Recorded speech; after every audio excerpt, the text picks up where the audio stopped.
So today I will be explaining you about the law of supply. So in case of law of supply, we need to understand the definition.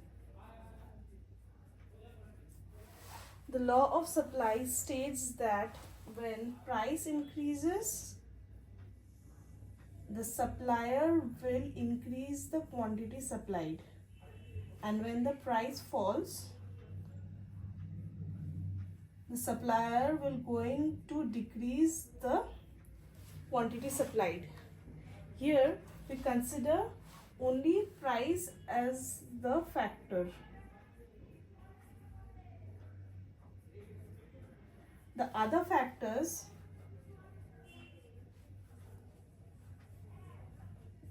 are kept constant.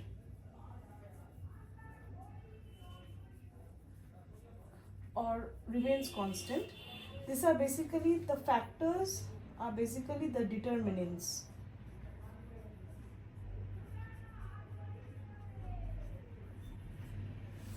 These are the determinants. So by the law of supply, we mean when price increases, quantity is going to increase, and when price falls, quantity supplied is going to fall. So there is a direct relation. You can see there is a direct relation, right? Because see, when price shows an upward arrow, quantity supplied also shows an upward arrow. So there is a direct relationship. Now we are going to explain about the determinants. What are the determinants that are kept constant while considering the law of supply? So here I have explained all the supply related determinants or the factors other than the price of the product that can affect supply. But in case of law of supply, we consider this all things to be constant, such as the price of related goods. If there is any substitute product or a complementary product, those prices remains unchanged. Price of input of the good also remains unchanged. Then the state of technology, if there is any technological development, then it can be that the producer will be able to produce more at a less price, but this is not considered when considering the law of supply, since and that is why the technology is also kept constant in the law of supply. The natural factors are also kept constant. The transportation medium is kept constant, and also the taxes, and there are no like increase or decrease in any taxation policies by the government. So all these factors remains constant when considering the law of supply, right? So you don't have to mention all these determinants, but you have to mention in the definition of the law of demand, law of supply, that the ceteris paribus assumption holds true. That is, the other factors, which are these, remains constant. No need of writing the factors while stating the definition. So now I'm going to explain you about the supply schedule and the supply curve. So what is the main difference between these two definitions? So schedule is basically the tabular representation of price and quantity, and supply curve is a graphical representation of price and quantity, right? So when you write price and quantity in a table format, then it is known as supply schedule. And for in case of supply curve, when you plot this table into a graph, then it is a supply curve, because then you will get the supply curve which is upward sloping, right? So when you plot this 20, price 20, quantity 100, price 40, like quantity supplied is 200, 60, then 80, then 300 and 400. So when you plot this in a graph, then you get an upward sloping supply curve, right? And also from here you can see that when price is increasing from 10 to 40, you see that the quantity supplied is also increasing. Similarly, in case of 40 to 60, we also see that there is an increase in the quantity supplied. So from the law of supply definition, we have seen that when price increases, quantity supplied increases. So there is a direct relationship, and from this curve we can see that price and quantity is showing a direct relationship. So when you get a difference, like what is schedule and what is curve, you can state it in a like this format. Then it will be easier for the examiner to understand about the difference, as well as it shows the definition as well. Okay, so you can write it like this in your exam. Now I will be explaining you about extension and the contraction in the supply curve. So extension and contraction is considered as movement along the curve and not a shift. It is movement. Both extension and contraction is considered, it is movement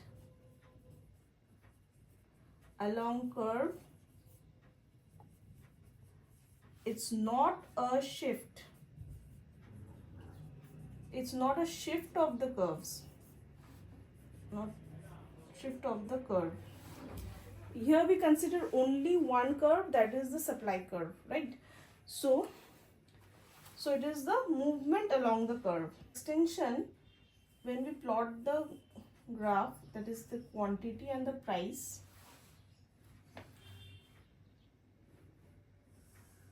we know that supply is an upward sloping curve. Suppose initial price is P and Q. Now the price increases from P to P prime and Q to Q prime.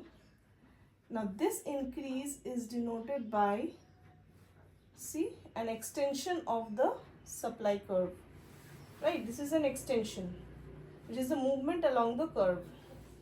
In case of contraction, similarly, we show a fall in quantity to denote contraction. This is the supply curve, an upward sloping curve. This is price and quantity supplied. Suppose the initial price is P and the initial quantity is Q. So when the price falls to P prime, then the quantity is going to fall to Q prime, right? And here price increases, quantity is going to increase. So this in this case also we see that the law of supply is going to hold true.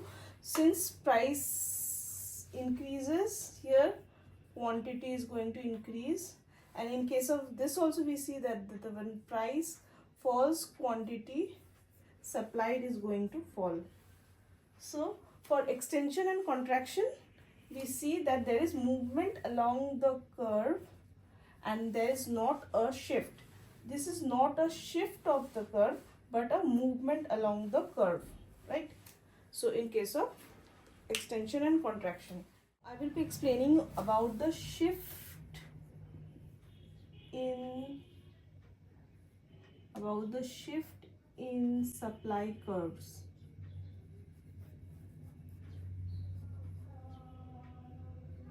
That was movement along the supply curve, and now we are explaining the shift in the supply curve. So the shift can be denoted either as an increase or as a decrease in supply. Okay, so how do we explain this? Suppose we plot a graph here, the price and quantity, here also the price and quantity. Okay, this is the supply curve, initial supply curve. Now the price is P. Now for increase in supply, we will be denoting it by a downward shift, that is S prime. That is, for the same price you are going to get a higher quantity, Q to Q prime, right? and for decrease in supply we denote it by an upward shift of the supply curve S to S prime. Suppose this is the price level. So initially the quantity supplied was Q, and now the quantity supplied is going to fall due to the shift, right? So increase, it is denoted by downward shift of the supply curve, and decrease is denoted by an upward shift, right? Upward is the increase shift and this is upward shift, right? So increase is denoted by a downward shift, decrease is denoted by an upward shift in case of supply. For what reasons do supply increase? We can say that it is due to technological advancement. It can be due to technological advancement. There is technological advancement and your production increases. Then favorable climate.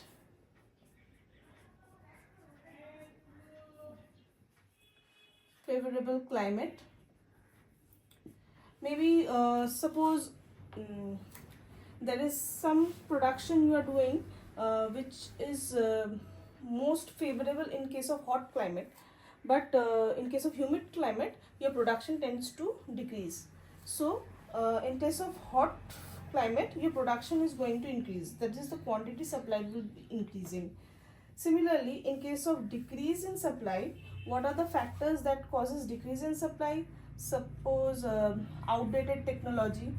If you constantly use outdated technology, your production might fall, is going to fall rather, and lack of favorable climate,